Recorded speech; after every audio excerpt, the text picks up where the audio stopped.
নমস্কার বন্ধুরা, পুষ্প কিচেনে আপনাদের সবাইকে স্বাগত। আশা করি সবাই ভালো আছেন।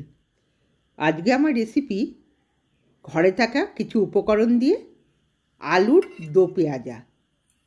দেখুন, আলু নিয়েছি আর নিয়েছি টমেটো কুচি আর পেঁয়াজটাকে পাপড়িগুলো খুলে নিয়েছি, মটরশুঁটি, ধনেপাতা কুচোনো আর কিছুটা পেঁয়াজকে আমি ভালো করে কুচিয়ে নিয়েছি। এই দিয়েই আমি আজকে আলুর দো পেঁয়াজা রেসিপি করব। আর মটরশুঁটিটা না দিলেও চলবে, কিন্তু এখন শীতের সময় ওই জন্য মটরশুঁটিটা ব্যবহার করেছি। গ্যাসে কড়াই চাপিয়ে দিলাম, দিয়ে দিলাম সর্ষের তেল। ডুমো ডুমো করে কাটা আলুগুলোকে সুন্দর করে তেলেতে ভেজে নেব। সব কটা আলু আমি তেলে দিয়ে দিচ্ছি। দিয়ে দিলাম সামান্য পরিমাণে লবণ। লবণটা দিয়ে নেড়ে চেড়ে সুন্দর করে ভাজতে হবে। পরিমাণ মতো হলুদ দিয়ে দিলাম।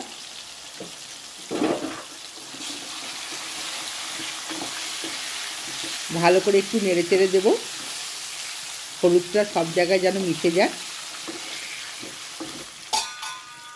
এবার ঢাকা দিয়ে আমি ভেজে নেব। ঢাকা দিয়ে ভাজা করলে টাইমটাও কম লাগবে আর আলুটাও ভেতরে সেদ্ধ হয়ে যাবে। ঢাকাটা একবার খুলে নিলাম, একবার একটু ভালো করে নেড়ে চেড়ে দিয়ে আবার আমি ঢাকা দিয়ে দেবো। দুবার তিনবার ঢাকা খুলে খুলে নেড়ে চেড়ে লাল করে আলুটাকে ভেজে নেব। দেখুন বন্ধুরা, আলুটা লাল করে ভাজা হয়ে গেছে। এবার আমি তুলে নিচ্ছি।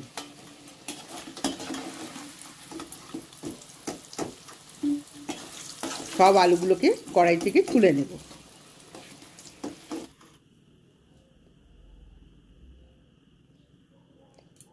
এবার এই তেলের মধ্যেই কিছুটা টমেটো আমি ভেজে নেব।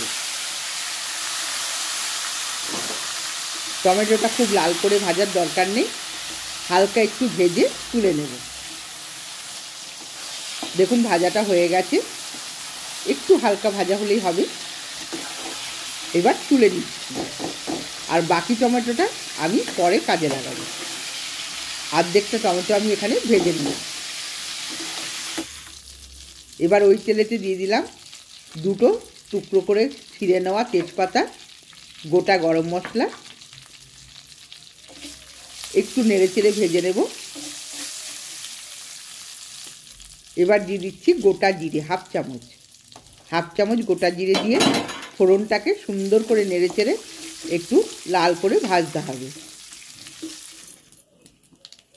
ফোড়নটা হয়ে গেছে, এবার দিয়ে দেবো কোচানো পেঁয়াজটা। আগেই দেখিয়েছি বন্ধুরা, পেঁয়াজটা আমি দুরকমভাবে কেটেছি। যেটা কুচিয়েছিলাম সেটাকে আমি ভালো করে তেলে ভেজে নেব। পেঁয়াজটা একটু মজে যাওয়ার জন্য দিয়ে দিলাম সামান্য লবণ। লবণটা দিয়ে নেড়ে চেড়ে ভালো করে ভেজে নেব।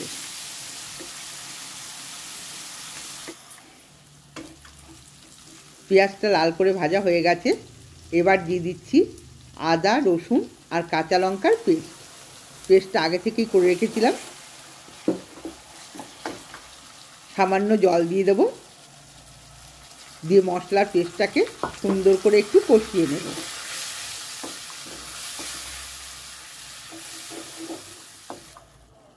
এবার দিয়ে দিচ্ছি হাফ চামচ হলুদ, হাফ চামচ জিরের গুঁড়ো আর হাফ চামচ ধনের গুঁড়ো, শুকনো লঙ্কার গুঁড়ো হাফ চামচ। সামান্য জল দিয়ে মশলাটাকে সুন্দর করে কষিয়ে নিতে হবে। আর এই সময় গ্যাসের স্টিমটাকে একবারে লোতে আমি রেখেছি।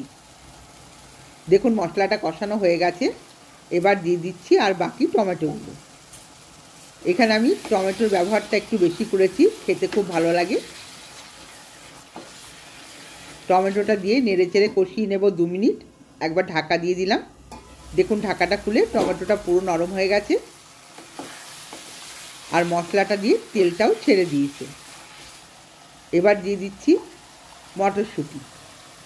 মটরশুঁটি বন্ধুরা, এখন শীতকাল, পাওয়া যাচ্ছে অনেক মটরশুঁটি বাজারে। আর যদি গরমকাল হয় তাহলে আপনারা মটরশুঁটি না পেলেও এটা শুধু আলু দিয়েই করা চলবে। এবার দিয়ে দিলাম ভাজা আলুগুলোকে দিয়ে মশলাটার সাথে 2 মিনিট আমি কষিয়ে নেব। ভালো করে নেড়ে চেড়ে কষিয়ে নেব 2 মিনিট। এদিকে একটা মশলার পেস্ট করে নিচ্ছি। দেখুন, শুধু কাজু বাদামটাকে আমি পেস্ট করে নেব। সামান্য জল দিয়ে দিলাম। দেখুন কাজু বাদামটা পেস্ট হয়ে গেছে। এদিকে আলু আর মশলাটাও ভালো করে কষানো হয়ে গেছে। কাজু বাদামের পেস্টটাকে দিয়ে দিলাম। দিয়ে নেড়ে ছেড়ে আবার আমি 1 মিনিট মতো কষিয়ে নেব।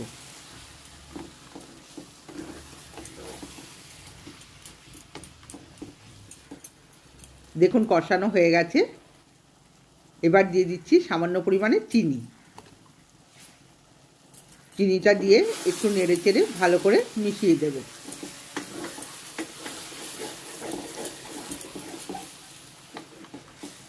দেখুন আলুটা দিয়ে মশলাটা দিয়ে তেলটা ছেড়ে গেছে। এবার আমি দিয়ে দিচ্ছি গরম জল। পরিমাণ মতো গরম জল দিলাম। জলটা একটু বেশি দিয়ে দিচ্ছি আলুটা সেদ্ধ হওয়ার জন্য। আর এই রেসিপিটা একটু ঘন ঘন করেই করতে হবে। দেখুন ঢাকা দিয়ে ফুটিয়ে নিলাম আমি 2 মিনিট। আলুটাও সেদ্ধ হয়ে গেছে। এবার দিয়ে দেব ভাজা টমেটোগুলো। ভাজা টমেটোটা দিয়ে একটু নেড়ে চেড়ে দেব। এবার দিয়ে দিচ্ছি কাটা পেঁয়াজটা। পেঁয়াজটা আমি কাঁচা অবস্থাতেই দিয়ে দিলাম। ওপরে পেঁয়াজটা ছড়িয়ে দিতে হবে। এবার দিয়ে দেবো গরম মশলার গুঁড়ো। আর দিয়ে দিচ্ছি 1 চামচ ঘি। সবার শেষে ঘি গরম মশলা দিলে এর স্বাদটা অনেক গুণ বেড়ে যায়। সবার শেষে আমি 4টি ধনেপাতা ছড়িয়ে দিচ্ছি। এটা ভাত, রুটি, পরোটা সব কিছুর সাথেই খেতে খুব ভালো লাগে বন্ধুরা। আপনারা বাড়িতে ট্রাই করবেন। আর আমার রেসিপিগুলো যদি ভালো লেগে থাকে আমার চ্যানেলটিকে সাবস্ক্রাইব করবেন, লাইক করবেন আর কমেন্টসে জানাবেন আপনাদের কেমন লাগলো। চেক করে সামান্য নুনের প্রয়োজন ছিল, আমি লবণটা দিয়ে দিলাম।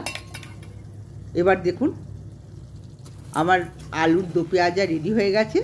এবার আমি তুলে নিচ্ছি। একটু শুকনো শুকনো করলে খেতে ভালো লাগে। একটা বাটির মধ্যে আমি তুলে নিলাম। আপনারাও বন্ধুরা এইভাবে বাড়িতে ট্রাই করবেন।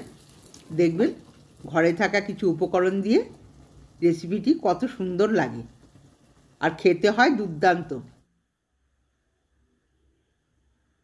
আজকের মতো ভিডিওটা আমি এখানেই শেষ করছি। সকলে ভালো থাকবেন, সুস্থ থাকবেন। ধন্যবাদ।